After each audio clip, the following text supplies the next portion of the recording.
lower back pain, it doesn't care if you're young or old, active or sedentary. It can hit you when you're getting out of bed, sitting at your desk, or just reaching for something on the floor. But what if I told you that relief, real immediate relief, is right at your fingertips? And the best part, you don't need any equipment, gym, or specialist. Just your body, a little focus, and a few powerful movements. Most people try to fix lower back pain by treating the pain itself, rubbing it, icing it, or popping painkillers.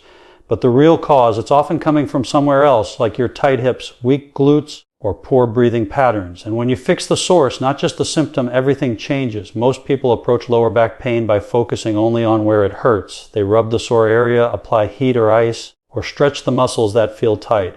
But here's something most don't realize: the pain in your lower back is rarely the actual problem. It's a symptom, a signal from your body that something deeper is off. And until you understand the root cause, you're only chasing temporary relief. Think of your body like a machine. If one gear is out of place, others start to overwork. Your lower back is one of the first areas to suffer when something else in your body is not functioning properly. This is why just treating the pain doesn't create lasting change. You have to look beyond the pain and find the dysfunction that's causing it. That might be tight hips, a weak core, poor posture, emotional stress, or even bad breathing mechanics. One of the most common causes of lower back pain comes from the way we sit and move or don't move. Most people sit for hours each day. Whether it's at a desk, in a car, or on the couch, this puts the body into a flexed position. Over time, the hip flexors, those deep muscles in the front of your hips, become shortened and tight. What does that have to do with your back? Everything. Because when the hip flexors tighten, they begin to pull on the pelvis. This causes the pelvis to tilt forward, increasing the arch in your lower back. That exaggerated curve creates compression in your lumbar spine. And that compression is often what leads to inflammation, spasms, or chronic tightness in the muscles around the spine. But the problem goes even deeper. When the hips become dysfunctional, the glutes, the powerful muscles that stabilize the pelvis and spine, often become weak or underactive. The moment that happens, the body starts using the lower back muscles to do the work the glute should be doing. So every time you bend, walk, or lift something, your lower back is being overloaded. It's working harder than it should, and eventually it breaks down. You see, the lower back isn't the villain here, it's the victim. It's taking on extra work because something else isn't doing its job. That's why it's so important to stop thinking of the pain as the problem. Instead, treat it like a message. Your body is speaking to you, saying, look somewhere else. Fix the root. And once you understand that message, you're no longer just managing pain. You're taking your power back. Another overlooked piece of the puzzle is your breathing. When you breathe shallowly, mostly into your chest, you activate stress patterns in the nervous system. That stress tightens your muscles, especially around the spine. But when you learn to breathe deeply into your belly, your diaphragm activates. This creates internal support for your spine and calms your entire system down. So something as simple as changing your breath can actually reduce your back pain without touching your back at all. And let's not forget posture. Slouched shoulders, forward head, and rounded spine. These positions might feel natural after years of habit, but they create a chain reaction that loads pressure into the lower back. Over time, the joints wear down, the muscles tighten, and the pain becomes a part of daily life. But with awareness and gentle correction, your body can reset itself. When you feel pain in your lower back, don't immediately blame the back itself. Stop and ask what's out of balance. What muscles are too tight, too weak, or too tired? The pain is your clue, not your enemy. Don't silence it. Listen to it. Because when you find the real cause and address it directly, the relief you get isn't just instant, it's lasting. And that's when true healing begins. When you think about lower back pain, your mind probably doesn't jump to your hips, but that's exactly where you need to look. The hips are the gateway between your upper and lower body. Every step you take, every time you sit or stand, your hips are involved. And when they're not moving the way they should, when they're tight, locked up, or restricted, your lower back ends up doing extra work to compensate. That's where the pain begins. Most of us spend far too much time sitting. Whether it's at a computer, behind the wheel, or lounging at home, our hips are constantly bent. This position shortens the hip flexors, the muscles at the front of your hips, and over time they adapt to the shortened state. They become tight and rigid. The problem is, these muscles connect directly to your lower spine. So when they tighten, they pull the pelvis forward, creating an exaggerated curve in the lumbar spine. That increased curve places direct pressure on the discs, joints, and nerves in your lower back. Now here's where things get worse. Because the hips are locked and the spine is being pulled into a stressed position, your body begins to adjust around the dysfunction. The lower back muscles tighten in response to protect the spine. But this tightening doesn't protect you. It only amplifies the pain. You begin to feel stiff when standing up, sore after sitting, and achy even when lying down. What you're experiencing isn't just tight muscles, it's your body struggling to maintain balance. The good news, you can reverse this. You can unlock your hips, relieve the tension, and reduce the pressure on your spine without any equipment, expensive therapy, or invasive treatment. All it takes is simple movement and awareness. Start with a gentle lunge stretch. Stand tall, step 1 foot back, and bend your front knee slightly. Now, tilt your pelvis under like you're trying to point your tailbone toward the floor. You'll feel a deep stretch in the front of your hip. That's your hip flexor beginning to release. Hold that stretch, breathe into it. Do this consistently, and those tight muscles will start to loosen. The pelvis begins to return to its natural position, and the tension in your back begins to fade. Another simple technique is lying on your back and pulling one knee gently to your chest.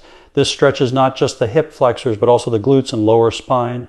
When done slowly and with intention, these movements begin to restore mobility. And the more mobile your hips become, the less your back has to compensate. It's like turning off the alarm that's been blaring in your nervous system for years. But stretching isn't just physical, it's also neurological. When you stretch with awareness, breathing deeply and staying present, your brain gets the message that your body is safe. This calms the nervous system, reduces muscle guarding, and allows the entire area to relax. It's not just about flexibility, it's about creating trust between your brain and body again. The truth is, your hips hold more than just muscle tension. They hold years of movement patterns, stress, and imbalance. Unlocking them isn't just a stretch, it's a reset. And the moment you release that built-up tightness, your lower back will thank you. You'll stand taller, move freer, and feel lighter. Lower back pain often feels like a mystery, but when you start with the hips, everything becomes clear. They're the hidden door to relief, the foundation of movement, and the key to long-term healing. Open them, and you begin to unlock not just physical freedom, but a new relationship with your body, one that doesn't live in pain, but in possibility. When it comes to relieving lower back pain, most people focus only on the area that hurts. But what if the real problem isn't in your back at all? What if it's hiding in the muscles just below it? The glutes. These muscles located in your buttocks are some of the most powerful in your body. They're designed to support your hips, stabilize your pelvis, and absorb the shock of movement so your lower back doesn't have to. But when they're weak or inactive, your spine takes the hit, and that's when pain shows up. Your glutes are supposed to fire every time you walk, climb stairs, lift something, or stand up. They're meant to carry your weight and help distribute force evenly throughout your body. But because of our modern lifestyle, all the sitting, slouching, and lack of movement, the glutes can become lazy. This is called gluteal amnesia, and it's more common than you think. It means your brain stops communicating properly with these muscles. As a result, they stop doing their job, and your body recruits the lower back muscles to compensate. Imagine this, your glutes are like strong workers on a construction site. If they call in sick, the smaller, less capable workers, like the lower back muscles, are forced to take over. But those workers aren't built for heavy lifting. They become overwhelmed, strained, and eventually injured. That's why so many people feel tightness, stiffness, and pain in the lower back, not because the back is weak, but because it's doing work it was never meant to do. Now, here's the good news. You can reactivate and strengthen your glutes with simple movements. No gym, no weights, no machines. One of the easiest exercises is the glute squeeze. Stand or lie down and simply tighten your buttocks as hard as you can. Hold for 5 to 10 seconds, then release. Do this several times. You're not just exercising, you're reconnecting your brain to your muscles. It's like flipping the switch back on. Another great move is the bridge. Lie on your back, bend your knees, and place your feet flat on the ground. Slowly lift your hips toward the ceiling by squeezing your glutes. Hold for a moment at the top, then lower back down. This targets the glutes and forces them to carry the weight of your body, not the lower back. Do it slowly. Breathe through it. Focus on engaging the right muscles. As your glutes get stronger and more active, something amazing happens. Your posture improves, your pelvis becomes more stable, and the stress on your lower spine decreases. Everyday movements like bending down, standing up, or lifting suddenly become easier and less painful. You're no longer depending on your back to do the heavy lifting. Your body starts working as a team again. What makes this approach so powerful is that it's not about stretching or chasing pain. It's about fixing the real problem. It's about restoring proper movement, reactivating neglected muscles, and giving your spine the support it desperately needs. And once your glutes are back online, the relief can feel almost instant. The bottom line is this: strong glutes equal a strong back. If you've been struggling with tightness, aching, or fatigue in your lower back, don't ignore the muscles below it.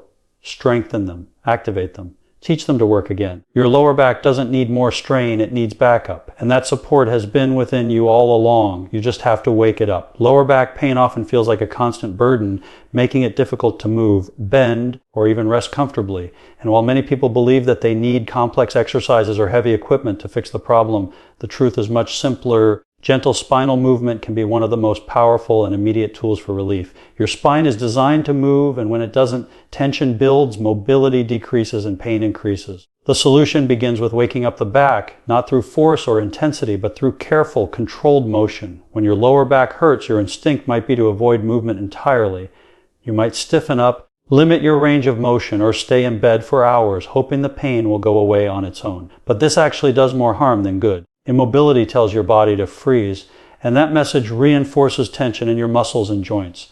The longer you remain inactive, the more those muscles tighten, and the more pain you feel. Your body starts bracing for pain with every movement, and that creates a cycle of fear, stiffness, and ongoing discomfort. But the moment you start introducing gentle, mindful movement, everything begins to change. The nervous system starts to calm down, blood flow increases to the affected areas, muscles that were locked up begin to loosen, and joints that were stiff begin to glide again. Movement is nourishment for your spine. Just like a car engine needs oil to run smoothly, your spine needs motion to stay healthy. You don't need to do anything intense or complicated. Start with a simple pelvic tilt while lying on your back. Bend your knees, place your feet flat on the ground, and slowly rock your pelvis back and forth, flattening your lower back into the floor, then gently arching it. This small movement helps loosen the lumbar spine and retrains the muscles that stabilize your core. It's a subtle but powerful way to begin waking up the muscles that have gone into hiding. Another effective technique is the cat-cow movement. Begin on your hands and knees with your wrists under your shoulders and your knees under your hips. Inhale as you drop your belly and lift your head and tailbone. That's the cow position. Then exhale as you round your spine toward the ceiling and tuck your chin. That's the cat position. This motion gently mobilizes the entire spine from the neck to the tailbone and helps relieve tightness and tension in the lower back. Don't underestimate how effective these small movements can be. They may seem simple, but they have a profound impact on how your body feels and functions. They allow you to restore coordination between your brain and your spine, to rebuild trust in your body, and to remind your nervous system that movement is not dangerous, it's healing. Consistency is key. A few minutes each day of these movements can change the way your body feels. You're not trying to force the pain out. You're inviting comfort back in. Think of each movement as a conversation with your body, a way of saying you're safe. You can let go now. Over time, your muscles respond, your joints open.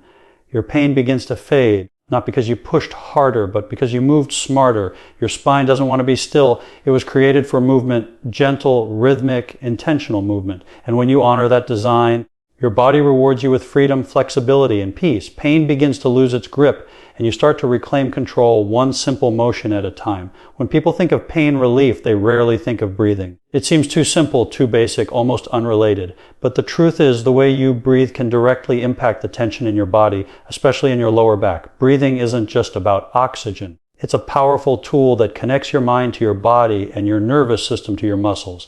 When you learn to breathe with intention, you create space for healing, calm the chaos within, and bring relief in ways most people never imagine. Most people breathe shallowly. They take quick, short breaths into their chest without even realizing it. This type of breathing triggers the sympathetic nervous system, the fight or flight response. It puts your body on high alert, your muscles tighten, your heart rate increases, and your nervous system becomes hypersensitive. If you're already dealing with lower back pain, this state of stress magnifies everything. The muscles around your spine brace even harder. Your pain becomes louder, and your healing slows down. Now consider the opposite. When you breathe deeply into your belly, slowly and intentionally, you activate the parasympathetic nervous system, the rest and repair response. This tells your brain you're safe. Your heart rate slows, your blood pressure drops, and your muscles begin to relax. The tension in your lower back starts to ease, not because you stretched or moved, but because your body finally feels calm enough to let go. This is not just theory, it's biology. The diaphragm, your main breathing muscle, is connected to the lumbar spine. When you breathe deeply, your diaphragm moves down, creating space in the abdominal cavity. This movement massages the internal organs and helps stabilize the core from the inside out. It also improves circulation to the spine, reduces inflammation, and encourages mobility in the muscles that surround your lower back. Try it now. Sit or lie comfortably. Place one hand on your chest and the other on your belly. Inhale slowly through your nose. Feel the hand on your belly rise while the one on your chest stays still. Hold that breath for a moment. Now exhale gently through your mouth, feeling the belly fall. Repeat this process several times. With each breath, imagine sending calm and relaxation to your lower back. Imagine your muscles softening, your spine decompressing, your pain melting away. Breathing with intention is more than just a relaxation technique. It's a form of internal alignment. It centers you, grounds you, and brings awareness to the parts of your body that are holding on to pain. The more aware you become, the more control you gain. Pain is not just a physical sensation. It's an experience shaped by your emotions, your stress levels, and your mindset. When you control your breath, you begin to control your experience of pain. This doesn't mean breathing will solve everything overnight, but it lays the foundation for healing. It prepares your body to receive movement, to release tight muscles. And to move without fear, it teaches you to respond to pain with curiosity rather than panic. And it gives you something powerful that you can do anytime, anywhere, no equipment, no cost, just you and your breath. The next time your lower back flares up, before you reach for medication or brace yourself for another day of stiffness, pause. Breathe, not out of habit, but with purpose. Use your breath as your first line of defense, your anchor in the storm. Because when you learn to breathe with intention, you don't just relieve pain, you transform it. There's a common misconception that the body is fragile, that once you experience pain, especially in the lower back, you're broken or damaged. But that couldn't be further from the truth. Your body is incredibly intelligent, designed with layers of protection, adaptation, and healing mechanisms. It doesn't just respond to injury, it speaks to you through sensations, discomfort, and yes, even pain. The problem is most people don't know how to listen. They panic at the first sign of pain, avoid movement, and put all their trust in external fixes. But what if you shifted that belief? What if you started trusting your body instead of fearing it? Your body isn't your enemy. It's your greatest ally. The pain you feel is not an attack, it's a message. It's your body's way of saying something's out of balance. Pay attention. And when you begin to see pain as communication rather than catastrophe, everything changes. You stop reacting with fear and you start responding with purpose. For example, when you feel tightness in your lower back, your body may be compensating for something else. Tight hips, weak glutes, or poor posture. It's not failing you, it's adjusting to help you function. Even when those adjustments cause discomfort, they're a sign that your body is still fighting for balance.